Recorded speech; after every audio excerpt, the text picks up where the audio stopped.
आणि त्यामुळे साताऱ्याकडे साताऱ्यातील प्रसिद्ध गणपती ढोल्या गणपती या गणपती मंदिरामध्ये पाणी शिरलेलं आहे आणि अवाढव्य असलेल्या गणपती जवळपास 75% हा पाण्यामध्ये बुडलेला आहे। श्री क्षेत्र महाबळेश्वर परिसरात झालेल्या पावसाचा मोठा परिणाम धोम बलकवडी धरणावरती होतोय। दोन्ही धरणं पूर्ण क्षमतेने भरली आहेत, त्यामुळे धोम धरणातून मोठ्या प्रमाणात पाणी हे कृष्णा नदीत सोडलं जात आहे। नदीला महापूर आल्याचं चित्र सध्या पाहायला मिळते। वाईमध्ये आज ढोल्या गणपतीचा मंदिराचा परिसर आहे आणि या मंदिर परिसरामध्ये प्रचंड मोठ्या प्रमाणात पाणी शिरलेलं आहे, त्यामुळे 75% गणपती हा सध्या पाण्यामध्येच आहे। सध्या धोम धरणातून 17,000 क्युसेक पाण्याचा विसर्ग नदीपात्रात होतो आहे आणि त्यामुळेच गणपती मंदिराबरोबरच परिसरातील छोट्या मोठ्या मंदिरांना हा महापुराचा वेढा बसलाय। तर सह्याद्रीच्या पर्वतरांगा परिसरात भीमाशंकर खोऱ्यामध्ये पडत असलेल्या मुसळधार पावसामुळे चासकमान धरण ओव्हरफ्लो झालेले आहे। धरणातून 24,000 क्युसेक वेगानं भीमा नदी पात्रात पाण्याचा विसर्ग केला जातोय, त्यामुळे भीमा नदीनं अक्षरशः रौद्ररूप धारण केलंय। भीमा नदी धोकादायक पातळीवरून वाहत असल्यानं अनेक बंधारे पाण्याखाली गेलेत, अनेक गावांचा संपर्कही तुटलाय।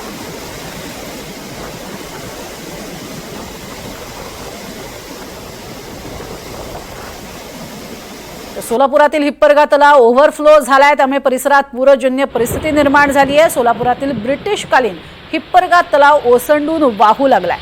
हिप्परगा तलाव पूर्ण क्षमतेनं भरल्यानं परिसरात पूरजन्य स्थिती निर्माण झाली आहे। पावसाचा जोर आणखी वाढला तर तलावाची पाणी पातळी ही वाढेल आणखीनच, अशी शक्यता निर्माण झाली आहे। तर वाशिमच्या गोभणी परिसरात पैनगंगा नदीनं कहर केलाय। नदीच्या पुरामुळे नदीच्या अर्थातच पाण्यामुळे शेतीलाही फटका बसलेला आहे। तर पुरामुळे मागील 7 दिवसांपासून करडा गोभणी हा रस्ता बंद झालाय। पुराची भीषणता दाखवणारी दृश्य ही ड्रोनमध्ये कैद करण्यात आली आहे।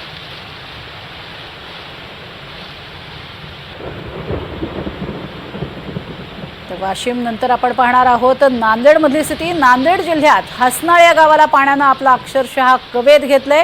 मंगळवारी संध्याकाळी 5 वाजता ड्रोन कॅमेरानं हसनाळ गावची नेमकी काय स्थिती आहे ती दाखवलेली आहे। नांदेडच्या मुखेड तालुक्यात अनेक गावं अक्षरशः पाण्याखाली गेली आहेत। हजारो हेक्टर शेतीचं नुकसान झालेलं आहे, तर शेकडो जनावरांचाही मृत्यू झालेला आहे। अक्षरशः शेती पाण्याखाली गेलेली आहे आणि जमीन खरडून निघतीये। अक्षरशः अंगावर काटा आणणारी अशी ही दृश्य आहेत। पूर्णपणे पाण्यानं वेढलेला हा परिसर आपल्याला पाहायला मिळतोय। शेती पूर्णपणे उद्ध्वस्त झालेली आहे। प्रचंड मोठ्या प्रमाणात शेतीमध्ये हे पाणी शिरलंय। तर महाडमधल्या शिवथरघळ येथे धबधब्याचं रौद्ररूप पाहायला मिळतंय।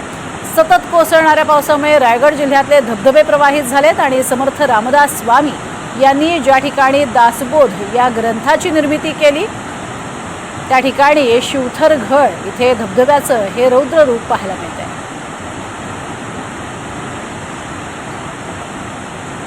महाडमध्ये ही दृश्य आहेत। धबधबा प्रचंड जोरदार असा प्रवाहित झालेला आहे। तर छत्रपती संभाजीनगरच्या सिल्लोड तालुक्यामध्ये गेल्या 2 दिवसांपासून झालेल्या जोरदार पावसामुळे छोटे मोठे धबधबे हे ओसंडून वाहू लागले।